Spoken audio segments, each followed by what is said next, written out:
სინამდვილეში ხო ამერიკელების დაკიდებას და პუტინის კეთილნებაზე მცხოვრები საზოგადოება ვართ. თვითონ ჩვენით ხო არ ვაზროვნებთ.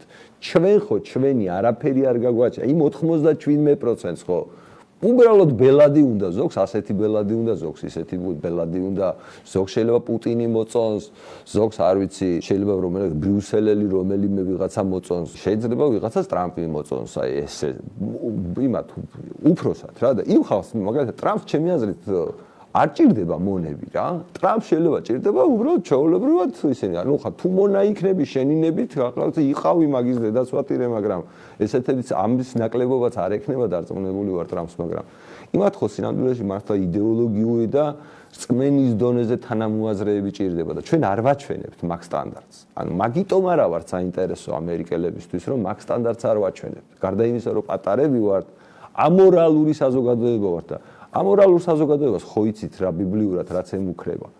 ხო და ღმერთის წყალობაზე ვართ დამოკიდებული, რომელიც რაღაც თვალსაზრისით ითარგმნება რაც ღმერთის წყალობა ნიშნავს იმას, რომ პუტინმაც დაგიკიდოს და ვიღაცამაც დაგიკიდოს და რა ვიცი, არაფერი არ დაგიშავოს რა, იმათ იმედზე ხარ, თორე შენ თავზე კი არა ხარ, შენი თავის იმედად კი არა ხარ, შენ რო რამეს აკეთებ, მაგის იმედად ხო არა ხარ.